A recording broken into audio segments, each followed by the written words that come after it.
আসসালামু আলাইকুম। ঈদ মুবারক। প্রিয় উদ্যোক্তা ভাই বোনেরা কেমন আছেন? আশা করি সবাই ভালো আছেন। আগামীকাল পবিত্র ঈদুল ফিতর। আল্লাহ যেন আপনাদের সবার মনের আশা পূরণ করে, সেই দোয়াটাই করি।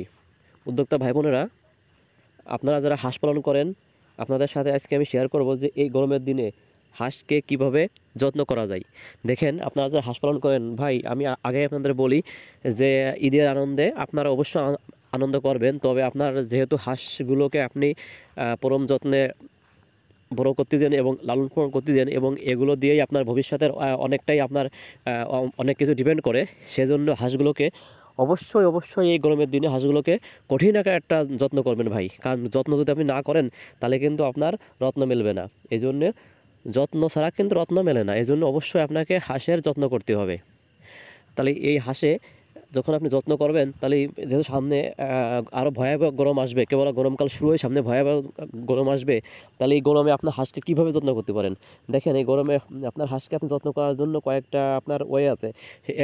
সেটা হলো আপনার হাঁসগুলোকে সার্বক্ষণিক পানির ব্যবস্থা করে রাখা। আপনার হাঁসগুলোকে সার্বক্ষণিক পানির ব্যবস্থা করে রাখা। যারা আপনারা যদি আপনার আবদ্ধ অবস্থা পালন করেন, অথবা যদি আপনারা ছেড়ে পালন করেন, যে কোনো অবস্থায় পালন করলেও আপনার হাঁসগুলোকে আপনার কিন্তু সার্বক্ষণিক আপনারা পানির ব্যবস্থা করে রাখবেন। এখানে এখন পানির ব্যবস্থাটা আপনার পুকুর হতে পারে, নদী হতে পারে, খাল হতে পারে, বিলি হতে পারে। তাহলে আপনি নদী, নালা, খাল, বিল, পুকুর যে কোনো জায়গায় আপনি আপনার হলো হাঁসগুলোকে ছেড়ে দিতে পারেন, কিন্তু সেখানে যেন অবশ্যই একটু পানির ব্যবস্থা থাকে।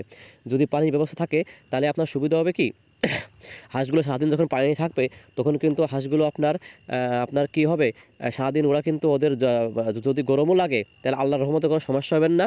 ওরা কিন্তু আপনার নিরিবিলি করে পানির ভিতরে থাকতে পারবে। আপনি আমার যে হাঁসগুলোকে আমি আছে, আমার হাঁসগুলো কিন্তু সারাদিন কিন্তু বাড়ির পাশে নদী আছে, সেখানে কিন্তু আমি হাঁসগুলোকে ছেড়ে দিই। আর সেই নদীতে কিন্তু সারাদিন ওরা থাকে, সকাল থেকে প্রায় দুপুর 2টা বা 3টা পর্যন্ত ওরা থাকে। আর যখন দুপুর 2টা বা 3টে পর্যন্ত থাকে, আসলে নদীতে তেমন খাবার নেই, কিন্তু ওরা শুধু পানিতেই থাকে। পানিতে থাকার ফলে আমার হাঁসগুলোর সুবিধা হচ্ছে কি জানেন, আমার হাঁসগুলোকে সবসময় কিন্তু আপনার একটা ঠান্ডা একটা অনুভব হচ্ছে। কারণ যদি আমার হাঁসগুলো যদি ঠান্ডা অনুভব না হয় তাহলে কিন্তু আমার বিপদ। তো আল্লাহর রহমতে কিন্তু আমার হাঁসগুলো কিন্তু দেখেন যে এখন কিন্তু আমি সকালবেলা কিন্তু হাঁসগুলোকে ছেড়েছি, ছেড়ে কিন্তু আমি এখন খাবার দিয়েছি। খাবার দিয়ে কিন্তু আমি একটু পরে নদীতে ছাড়বো। নদীতে ছাড়ার কারণটা হলো যে নদীতে হালকা খাবার আছে, কিন্তু সবচেয়ে ভালো বড় বিষয় হলো যে নদীতে আমার হাঁসগুলো পানির ভিতরে থাকবে। আর যখন পানির ভিতরে থাকবে তখন কিন্তু আমার হাঁসগুলো মোটামুটি ওদের যে গরমটা লাগবে ওইটা কিন্তু ওরা টের পাবে না। কিন্তু আমি যেখানে রাখছি দেখেন, নিচে কিন্তু বালি আর উপরে কিন্তু ছায়া, মানে গাছ আছে, ছায়া আছে, তারপরেও আমি যদি এখানে রাখি দুপুরবেলা কিন্তু এই রোদ্রে হাঁসগুলো কিন্তু খাকা করবে, ওদের কিন্তু প্রচণ্ড রোদ লাগবে, এবং এমনকি এরা স্ট্রোকও করতে পারে।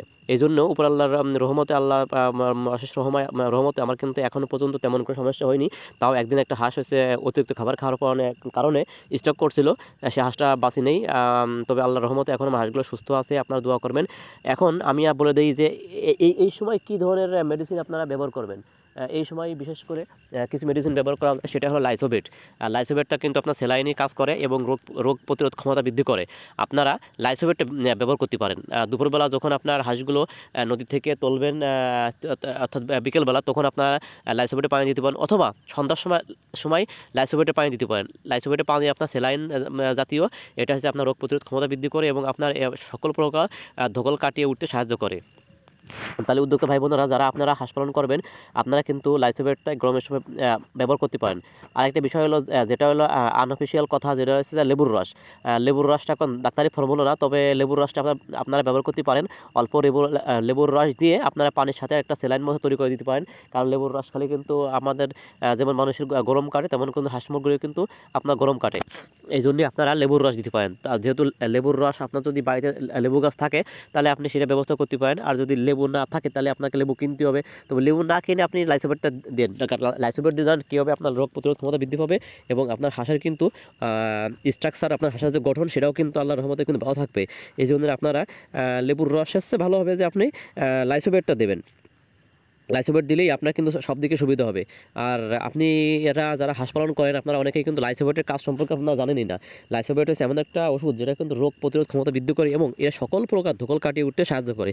এই জন্য উদ্যোক্তা ভাই বোনেরা আপনারা এই গরমের সময় কিন্তু অবশ্যই আপনার হাঁসগুলো কিন্তু কেয়ারফুলি কিন্তু রাখবেন। কারণ আপনারা যদি সতর্কতার সাথে যদি হাঁসগুলো না রাখেন তাহলে কিন্তু হঠাৎ হঠাৎ করে কিন্তু যে কোনো রকমের প্রবলেম হতে পারে। আর ডিমের বিষয়টা হলো যদি আপনার ডিমের প্রোডাকশন কমে যায় তো সেই ক্ষেত্রে আপনার খাদ্য খাবার বা বিভিন্ন মেডিসিন আছে সেগুলো দিলে ইনশাল্লাহ আপনার ডিমের প্রোডাকশন বাড়বে। আর একটা কথা বলে রাখি, যারা হাঁস পালন করেন আপনারা কিন্তু অনেকেই ভাবেন যে 12 মাসকাল কিন্তু 90 থেকে 95% ডিম পাওয়া যায়। এটা কিন্তু ভাই মিথ্যা কথা। কারণ হাঁসগুলো প্রথম দিকে যখন আপনার ডিম পাওয়া শুরু হবে 3 থেকে 4 মাস আপনার 90 থেকে 95% ডিম ইনশাল্লাহ পাওয়া সম্ভব। কিন্তু দীর্ঘদিন ধরে কিন্তু 90 থেকে 95% ডিম আসবে না। তখন কিন্তু আপনার 70 থেকে 80% ডিম হয়তো আসবে।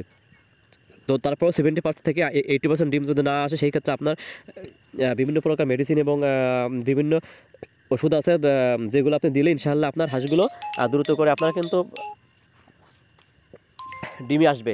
এই জন্য উদ্যোক্তা ভাই বোনেরা আপনারা যারা হাঁস পালন করেন অবশ্যই সেটা আপনারা একটা বিষয় খেয়াল রাখবেন যে আপনার হাঁসগুলোর কখন কী ধরনের প্রবলেম হচ্ছে তখন সেই ধরনের মেডিসিন দিতে হবে এবং আপনার হাঁসগুলোকে সেই ধরনের ট্রিটমেন্ট দিতে হবে। অযথা একগাদা কেউ ওষুধ কিনে খাওয়াবেন না, অযথা আপনারা হাঁসগুলোকে কোনো রকমের ঝামেলায় ফেলবেন না। কারণ আপনারা অনেক শখ করে হাঁস পালন করেন এবং হাঁস পালন করে শখ না প্রচুর পরিমাণ অর্থ কিন্তু যায়। দেখছেন আমার কিন্তু নবীন হাঁসগুলো, আমি কিন্তু নবীন হাঁস থেকে আল্লাহর রহমতে কিন্তু এখন বেশ কটা ডিম পাচ্ছি। কেবল আমার হাঁসের ডিম পাড়া শুরু করছে মনে হয়, ডিম পাড়া শুরু করছে বেশ দিনই, তবে যেহেতু আমার হাঁসের বয়স কেবল 5 মাস, আজকে আপনার হচ্ছে যে 30 তারিখ অর্থাৎ 5 মাস 15 দিন, আমার হাঁসের বয়স কিন্তু 5 মাস 15 দিন। এখন কিন্তু আমার হাঁসের প্রায় 30% ডিম, 30 না 40% ডিম চলে আসছে। আমার 5 মাস 15 দিন আমার হাঁসের কিন্তু 40% ডিম চলে আসছে। আশা করা হয়েছে 6 মাস গেলে আমার 90 থেকে 95% ডিম ইনশাল্লাহ চলে আসবে না। আর একটা কথা বলে রাখি যে আপনারা হাঁস যখন পালন করবেন আপনারা কিন্তু অবশ্যই ভালো করে ট্রিটমেন্ট এবং মেডিসিন দিয়ে রাখবেন যাতে আপনার হাঁসগুলোকে সবসময় আপনার সুস্থ অবস্থায় পান। তাহলে উদ্যোক্তা ভাই বোনেরা তারা আপনারা অবশ্যই ভালো করে বুঝতে পারছেন যে এই গরমের দিনে আপনারা কীভাবে যত্ন নেবেন। সবাই ভালো থাকবেন। আল্লাহ হাফেজ। আসসালামু আলাইকুম।